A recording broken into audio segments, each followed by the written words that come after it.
In this video, I will present the pharmacological actions, clinical indications, and adverse effects of thrombolytics. Thrombolytics, also known as fibrinolytics, are drugs that destroy blood clots that are formed during hemostasis. Commonly used thrombolytic drugs include alteplase, reteplase, tenecteplase, and streptokinase. Hemostasis is a normal physiological process that prevents or stops bleeding from a damaged blood vessel. Hemostasis can be divided into primary hemostasis and secondary hemostasis. During primary hemostasis, platelets are activated at the site of injury, then form platelet plug to seal the damaged blood vessel and stop blood loss. During secondary hemostasis, several coagulation factors work together to form fibrin mesh that strengthens the platelet plug. A couple of days after hemostasis, our body dissolves the blood clot by degradation of fibrin mesh. This process is called fibrinolysis. We will go into more detail about fibrinolysis. There is a circulating protein produced by the liver called plasminogen. Plasminogen is not active, but it must be converted to active plasmin, which is the key enzyme responsible for breakdown of blood clots.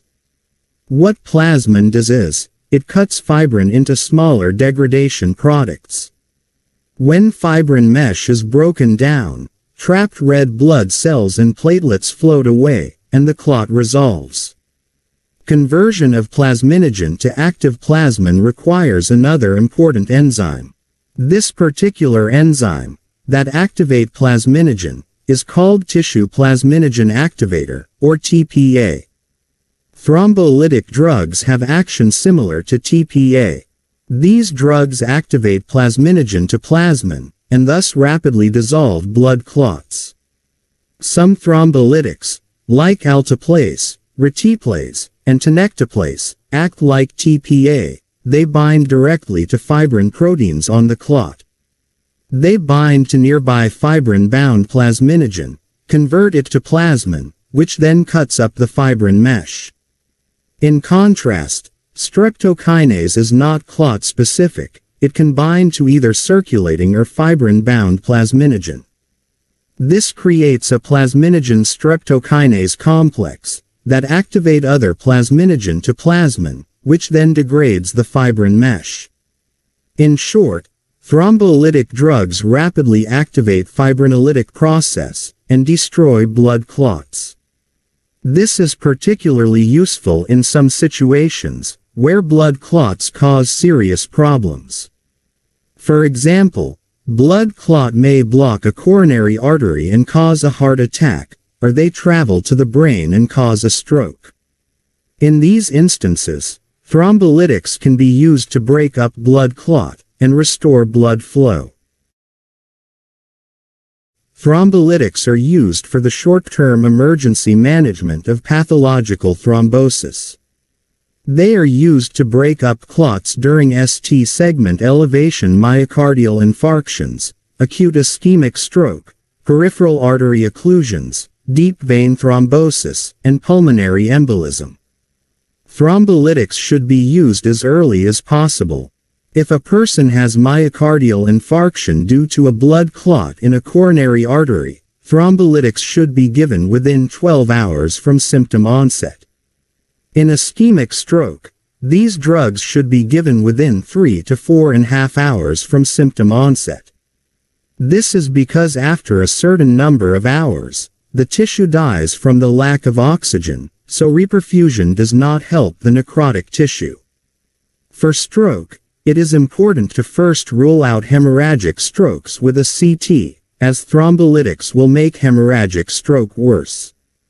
Commonly used thrombolytics include alteplase, reteplase, tenecteplase, and streptokinase. All thrombolytics are given intravenously. Alteplase, reteplase, and tenecteplase are produced by recombinant DNA technology to mimic the naturally occurring tissue plasminogen activator, and are called RTPA.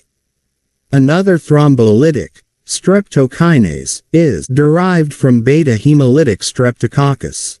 The thrombolytics derived from TPA are used more frequently than streptokinase, as they are clot-specific.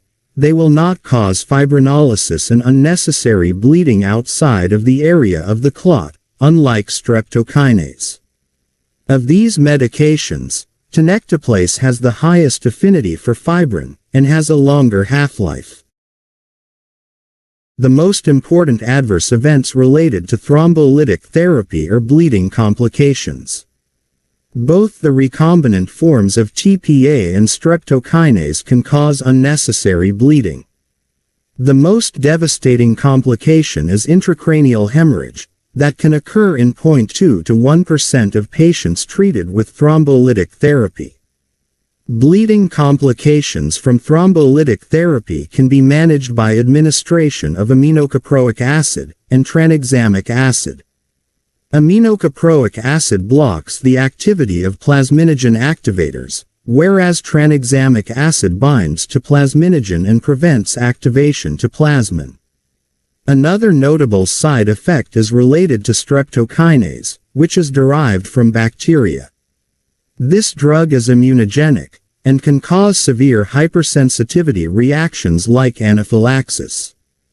Antibodies can also bind to streptokinase, and decrease the action of the drug after multiple use. Thrombolytics should not be given when there is active internal bleeding, before or after major surgeries, after recent trauma, or any history of intracranial bleeding or neoplasm, bleeding disorders, severe hypertension, or aortic dissection. These drugs are also contraindicated in pregnancy. I hope you enjoy this video. Thank you for watching this video. Stay safe and healthy.